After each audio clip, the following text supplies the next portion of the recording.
Hello students, एक बार फिर से बायोलॉजी क्लास में आपका स्वागत है। मैं एमडी शर्मा। पिछली अपनी क्लास में एम्फीबिया के कैरेक्टर्स, क्लासिफिकेशन और एग्जाम्पल्स को समझाया था। उम्मीद करता हूँ आपको अच्छी तरह समझ आ गए होंगे। कुछ एक ने प्रश्न पूछे थे, वो अपने आंसर से संतुष्ट हो गए होंगे और आपने एम्फीबिया को कवर कर लिया होगा। नेक्स्ट क्लास लेते हैं अपन रेप्टिलिया। फाइलम कोर्डेटा, सब phylum vertebrata, division Gnathostomata, super class Tetrapoda पढ़ चुके हैं। Class reptilia. रेप्टिलिया सरीसृप एक लैटिन वर्ड रेप्टम से बना है, जिसका शाब्दिक अर्थ है टू क्रीप, रेंग कर चलने वाली। अब यहाँ बात आती है रेंग कर चलना क्या होता है। तो जब जंतु किसी सतह पर चल रहा है तो उसका पूरा शरीर सतह को स्पर्श करता हुआ चलता है, लिम्ब के ऊपर नहीं चलकर सतह को स्पर्श कर रहा है, उसको अपन बोलते हैं रेंग कर चलना। तो दो जोड़ी पैर होने के बाद भी ये रेंग कर चलते हैं, इसलिए इनको रेप्टिलिया या रेंग कर चलने वाले जंतु कहा गया। रेप्टिलिया के अध्ययन को हर्पेटोलॉजी कहते हैं। Study of reptilia is known as herpetology. Vertebrates में ये प्रथम पूर्ण टेरेस्ट्रियल स्थलीय जंतु है जो पृथ्वी पर पूर्ण रूप से रहते हैं। एम्फीबिया जल और थल दोनों में अपना जीवन काल पूरा करते थे। एक समय था जब सरीसृप का इस पृथ्वी पर राज था, वो समय था मेसोजोइक काल। इस समय डायनासोर स्थल पर बड़े भारी भरकम शरीर वाले, जल में प्लीसियोसॉर्स इनका आधिपत्य था, वो इनका गोल्डन पीरियड था, स्वर्ण काल था। जंतुओं का शरीर सिर, ग्रीवा, धड़ और पूंछ में विभक्त होता है सामान्यतः। दो जोड़ी पाद, दोनों में 5-5 नखरयुक्त अंगुलियां पाई जाती हैं। सर्पों में अंगुलियों का और पादों का अभाव होता है। जंतु अधिकांश ब्रोविंग हैबिट बिलकारी होते हैं, बिल में रहते हैं, शुष्क आवासों में पाए जाते हैं और उसके लिए अनुकूलित होते हैं। अनुकूलन क्या होते हैं आगे बात करेंगे। जंतुओं का शरीर असमतापीय एम्फीबिया के समान कोल्ड ब्लडेड पोइकिलोथर्मल होते हैं। दोनों जबड़ों में दांत पाए जाते हैं। दांतों में इनमें थोड़ा वेरिएशन से विभिन्नताएं हैं। होमोडोंट भी हैं, हेट्रोडोंट भी हैं, विषमदंती भी हैं, समदंती भी हैं। कुछ के अंदर दांत जैसे क्रोकोडाइल वगैरह है, उनके गर्तों में भी हैं, गर्त दंती या थिकोडोंट भी पाए जाते हैं। प्लूरोडोंट पार्श्वदंती, एक्रोडोंट अग्रदंती आदि प्रकार के होते हैं। कछुओं में श्रृंगी, हॉर्नी बीक या चोंच पाई जाती है, उसमें दांतों का अभाव होता है। तो कछुओं में दांतों का अभाव होता है। स्कल, करोटी, कपाल, क्रेनियम एक अस्थिकंद के द्वारा जुड़ा होता है, इसलिए बोलते हैं मोनोकोंडाइलिक स्कल। कपाल एक अस्थिकंद वाला होता है। ग्रीवा प्रदेश की शुरू की 2-3 वर्टिब्रा या कशेरुकाएं स्वतंत्र होती है। इसके कारण ये अपनी गर्दन को सभी दिशाओं में घुमा लेते हैं। क्यों? कि वो वर्टिब्राएं फ्री होती है, तो उनके स्वतंत्र होने से गर्दन को सभी दिशाओं में घुमाया जा सकता है। आहार नाल का अंतिम भाग क्लोएका में समाप्त होता है। एलिमेंट्री के last led into cloaca, cloaca में समाप्त होता है। स्टूडेंट मैं बता चुका हूँ आवश्यक क्रिया क्लोएका क्या होता है। जब जनन वाहिनियों का अंतिम सिरा और आहार नाल का अंतिम सिरा एक ही रंध्र द्वारा बाहर खुलते हैं तो उसकी आवश्यक क्रिया क्लोएका कहते हैं। सरीसृप में आवश्यक क्रिया क्लोएका में थोड़े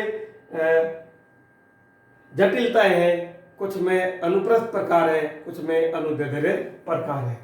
जैसे अपन कछुए की बात करेंगे तो वहां जो है अवस्कर अलग प्रकार का है, सरीसृप में अलग प्रकार का है। अपन ने पहले बात की थी जब किसी संघ का, वर्ग का क्लासिफिकेशन पढ़ते हैं तो सामान्य लक्षण पहले, उसके बाद सिस्टम्स या यूँ कहें तंत्रों के लक्षण पढ़ते हैं। पहले पाचन तंत्र, फिर श्वसन तंत्र, फिर परिसंचरण, उत्सर्जन, तंत्रिका तंत्र, संवेदान, जनन तंत्र और परिवर्धन। तो आहार नाल के बाद श्वसन तंत्र, फेफड़ों के द्वारा श्वसन होता है, गिल्स का अभाव होता है। परिसंचरण तंत्र, हृदय में 4 कक्ष पाए जाते हैं, 2 अलिंद और 1 निलय, लेकिन निलय में एक पट पाया जाता है, इसलिए अपूर्ण 4 कक्ष का हृदय होता है। हार्ट इज इनकम्प्लीट 4 चैम्बर, क्योंकि निलय में एक पट बन जाने से ये पूरे 4 तो नहीं हुए, लेकिन अपूर्ण 4 कक्ष का हृदय कहलाता है। लेकिन मगरमच्छ, घड़ियाल अपन पढ़ेंगे, उनके अंदर पूर्ण 4 कक्ष का हृदय पाया जाता है। वर्टिब्रेट्स में इनकी आरबीसी का जीवन काल सर्वाधिक माना गया है, सबसे अधिक माना गया है। इनके हृदय से दोनों देही चाप, बहुत आर्टिक आर्चेज निकलते हैं, दोनों महाधमनी चाप निकलते हैं। उत्सर्जन तंत्र में मेटानेफ्रिक प्रकार के वृक्क पाए जाते हैं। जो नेफ्रोटोम्स होते हैं, उनका प्रोनेफ्रोस जो भाग है वो वृषण या टेस्टिस का निर्माण करता है, उसके बाद वाला मेटानेफ्रिक भाग किडनी या वृक्क का निर्माण करता है। क्योंकि अपन बात कर चुके हैं कि ये अधिकांश शुष्क आवासों में रहने वाले हैं, तो ये यूरिक अम्ल का उत्सर्जन करते हैं, इसलिए इनको यूरिकोटेलिक कहते हैं। उत्सर्जन के आधार पर जंतु 3 प्रकार के हैं। अमोनोटेलिक, वो जंतु जो जल में रह रहे हैं, जिन्हें उत्सर्जित पदार्थ अमोनिया के रूप में बाहर निकालना होता है, वो अमोनोटेलिक कहलाते हैं। जैसे नॉन कोडेड जंतु हैं। जो जंतु जल की पर्याप्त मात्रा शरीर में रखते हैं, वो उत्सर्जित पदार्थ यूरिया को बाहर निकालते हैं, इसलिए उनको यूरियोटेलिक कहते हैं। और जिनके शरीर में जल का अभाव होता है, वो यूरिया को यूरिक अम्ल में बदल लेते हैं, कम विषैले पदार्थ में, और यूरिक अम्ल का उत्सर्जन करते हैं, जैसे सिपकली और सांप, तो ये यूरिकोटेलिक कहलाते हैं।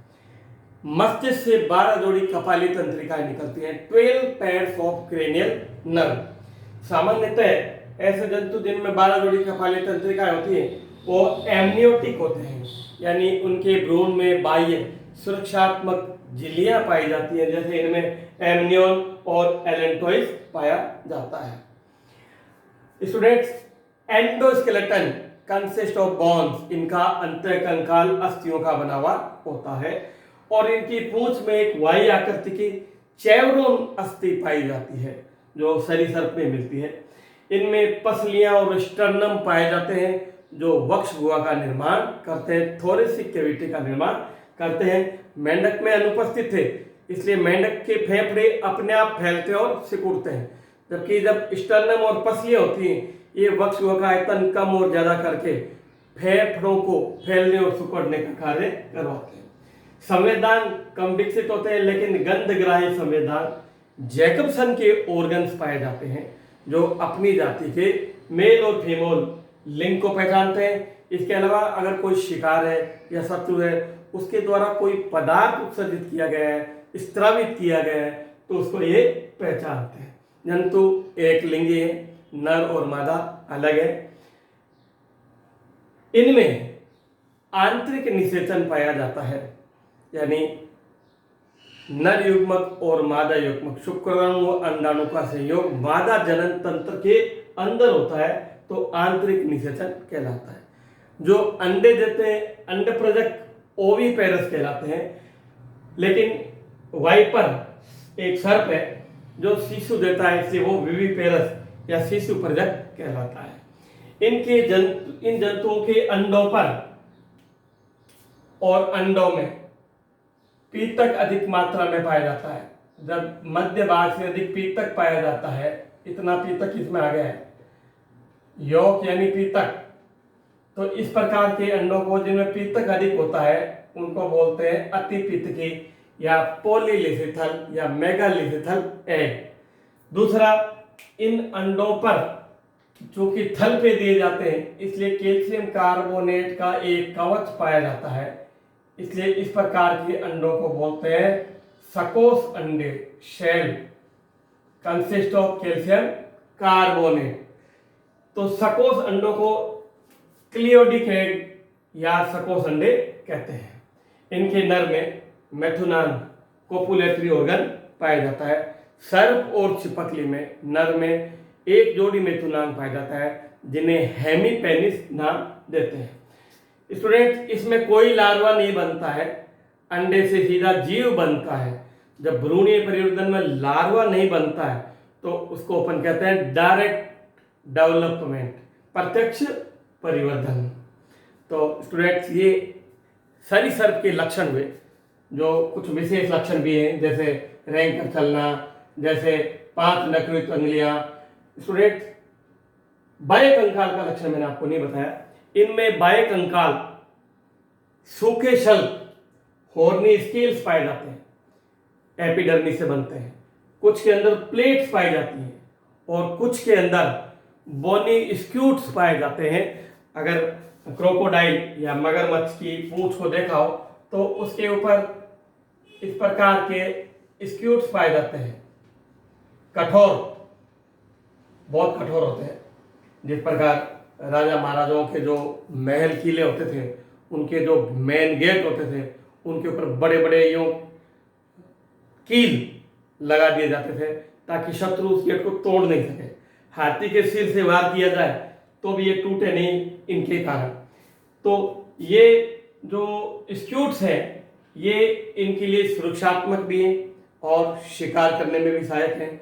मगरमच्छ के मुंह से बचा जा सकता है, पूंछ से नहीं बचा जा सकता। एक कहावत है, मगरमच्छ अपना मुंह खोलता है तो बहुत धीमे धीमे खोलता है और झटके में बंद कर देता है, फिर दोबारा खोलने में टाइम लगता है, तब तक उसका शिकार निकल जाएगा।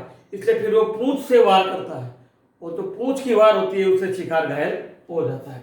इसी प्रकार मगरमच्छ के अंदर नेत्रों से लवणों का स्त्राव होता है, जिसमें हार्डेरियन ग्रंथि इन लवणों को बाहर निकालने के लिए अश्रु का स्त्रावन करता है। इसलिए अपन कहते हैं क्रोकोडाइल के आंसू, मगरमच्छ के आंसू। वास्तव में वो लवण होते हैं जो नासा मार्ग से नेक्रोलैक्रिमल डक्ट से नेत्र में पहुंचते हैं और नेत्रों के द्वारा उनका उत्सर्जन किया जाता है, उनका स्त्रावन किया जाता है। तो अब बात करते हैं सरीसृपों का वर्गीकरण किस प्रकार किया गया। तो सरीसृपों की जो स्कल कपाल है उसमें कुछ रंध्र पाए जाते हैं जिन्हें टेम्पोरल फोसा या यूं कहें टेम्पोरल खात या छिद्र पाए जाते हैं। उनके आधार पर इसको 5 उपवर्गों में विभक्त किया। उन 5 उपवर्गों में से 2 उपवर्ग के जंतु ही मिलते हैं, 3 उपवर्ग लुप्त हो चुके हैं, क्योंकि अपन जानते हैं कि सरीसृपों का आगे स्तनी और पक्षियों में विकास हो चुका, इसलिए इनके बहुत सारे जंतु अब नहीं पाए जाते हैं। तो वर्गीकरण का आधार, basis of classification, temporal fossa in skull, जो कपाल होता है उस कपाल के अंदर, जैसे ये कपाल है, इस कपाल में इस प्रकार के छिद्र पाए जाना, टेम्पोरल फोसा, फोसा यानी छिद्र या खाल।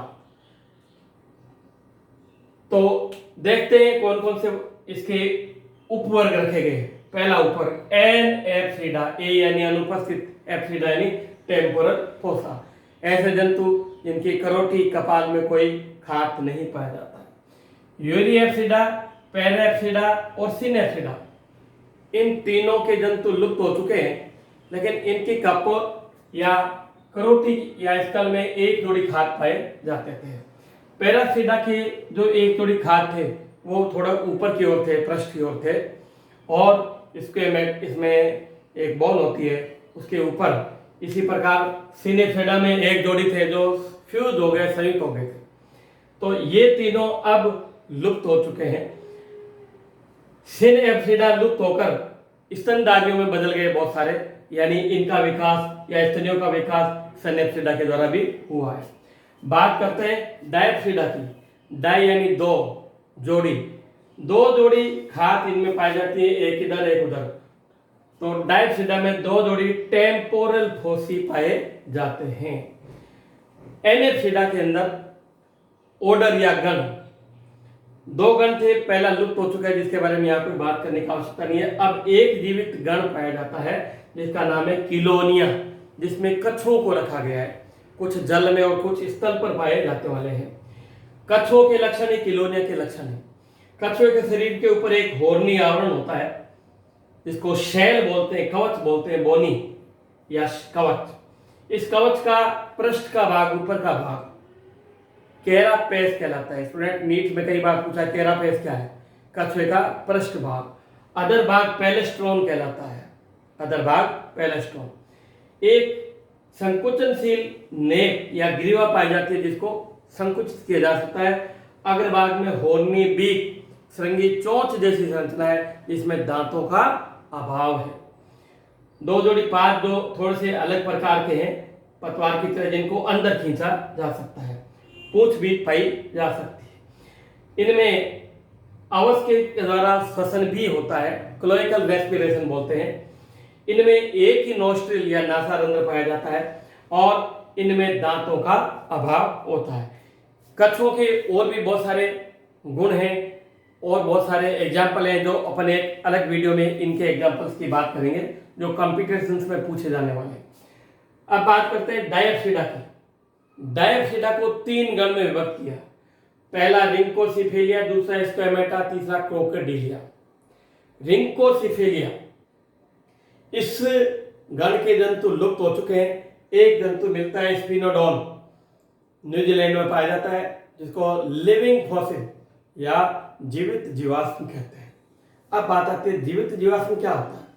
तो इसमें मैंने एमपी में बताया था, मछली वर्ग में ही बताया था, ऐसे जंतु जो बहुत प्राचीन समय से वैसे ही चले आ रहे हैं, उनमें कोई परिवर्तन नहीं हो रहा, कोई विकास नहीं हो रहा है, उनको लिविंग फॉसिल कहते हैं। जैसे स्पिनोडोन, टुआटारा भी कहते हैं इसको। स्पिनोडोन एक जीवित जीवाश्म में रिंकोसिफेलिया में पाया जाता है। अब आता है स्क्वेमेटा। स्क्वेमेटा के जंतुओं में कपाल में एक जोड़ी और एक जोड़ी, 2 जोड़ी खाद पाई जा रही है, लेकिन फिर भी कुछ अंतर होने के कारण इसको 2 उपगण में विभक्त किया गया। एक लेसरटीनिया, दूसरा एफिडिया, ओफिडिया। लेसरटीनिया में छिपकलियों को रखा गया और ओफिडिया में सर्पों को रखा गया। अब प्रश्न आता है इन दोनों को अलग क्यों रखा गया? तो बहुत सिंपल लक्षण है, आप जानते हैं। छिपकलियों में 2 जोड़ी पाद पाए जाते हैं, सर्पों में पाद नहीं पाए जाते। छिपकलियों में अंश मेखला, श्रोणी मेखला विकसित होती है, सर्पों में नहीं पाए जाते।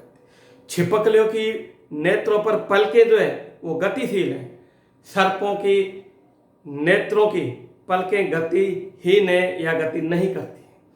छिपकलियों पर निक्टिटेटिंग मेम्ब्रेन नेत्र पर या निमेषक छद पाया जाता है, सर्पों में नहीं पाया जाता है। छिपकली में टिम्पेनम, बाह्यकर्ण के बाद का मध्यकर्ण जो है उसका भाग टिम्पेनम, पर्दा जिसको बोलते हैं, वो पाया जाता है। सर्पों में टिम्पेनम या कर्ण नहीं पाया जाता है।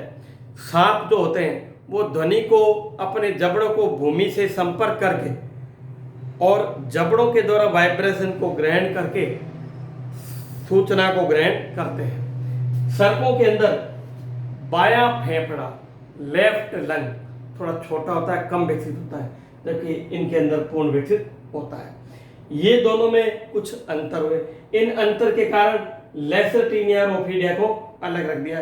इनके बहुत सारे एग्जाम्पल है, अपन अलग से बात करेंगे, यहाँ बात करके वीडियो बहुत लंबा हो जाएगा। अब आता है तीसरा गण, क्रोकोडिलिया।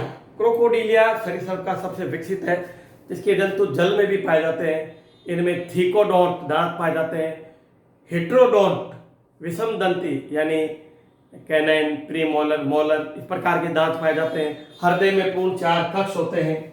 इनका स्नाउट थोड़ा लंबा होता है। ये थोड़े भारी भरकम शरीर वाले हैं। इनकी पूंछ पर थोड़े स्क्यूट्स जैसी संरचना पाई जाती हैं। तो क्रोकोडिलिया के अंदर मगरमच्छ, घड़ियाल, एलिगेटर और काईमैन को रखा हुआ है। तो स्टूडेंट, ये सरीसृप के लक्षण हुए। बेसिस ऑफ क्लासिफिकेशन, वर्गीकरण का आधार सबसे महत्वपूर्ण चीज है। अगर क्लासिफिकेशन को क्लियर करना है तो वर्गीकरण का आधार आना जरूरी है। प्लस वर्गीकरण में वो लक्षण अपने को आने चाहिए जो स्पष्ट रूप से विभेद करें। अब आप एक लक्षण पर विभेद करें तो मछली में बाह्य कंकाल गीले शव, एम्फी में बाह्य कंकाल का अभाव, सरीसृप में बाह्य कंकाल सूखे शल, और पक्षियों के अंदर पख और क्लाव के ऊपर थोड़े बहुत शल्क पाए जाते हैं। स्तनियों में रोम और ग्रंथियां पाई जाती हैं, सरीसृपों की त्वचा के अंदर कोई ग्रंथि नहीं पाई जाती। इनकी कुछ जंतुओं में, सर्प और छिपकलियों में जो जीभ है वो बाइफरक्टेड होती है, द्विशाखित होती है, प्रस्तावित होती है, अधिक मात्रा में बाहर छोड़ा जा सकता है। तो मैं समझता हूँ आपको सरीसृप के गुण अच्छी तरह समझ आ गए होंगे, वर्गीकरण भी अच्छी तरह समझ आ गया होगा। वर्गीकरण के बाद जो उदाहरण है उनके बारे में अपन अलग से बात करेंगे, यहाँ थोड़ा लंबा हो जाएगा। इसमें आपको किसी प्रकार की कोई समस्या और दिक्कत हो तो आप मुझसे पूछ सकते हैं। एक बार आप इसको थोड़ा सा टाइम देकर स्टडी कर लें, ये सभी प्रकार की क्वेश्चन का आंसर आप इजीली दे पाओगे। थैंक यू, धन्यवाद।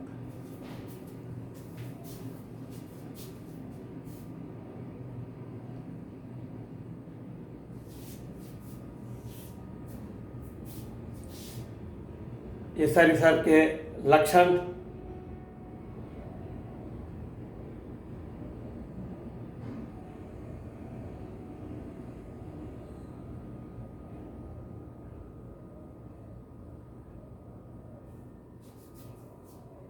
Endoskeleton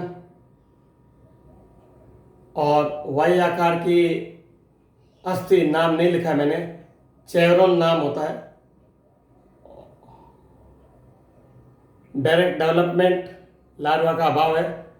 basis of classification, temporal fossa या छिद्रों के आधार पर, एनेप्सिडा, यूरेप्सिडा, पेराप्सिडा, डायप्सिडा और सिनेप्सिडा। यहाँ जो डायप्सिडा है उससे आगे चलकर पक्षी बने और सिनेप्सिडा से आगे चलकर स्तनी बने।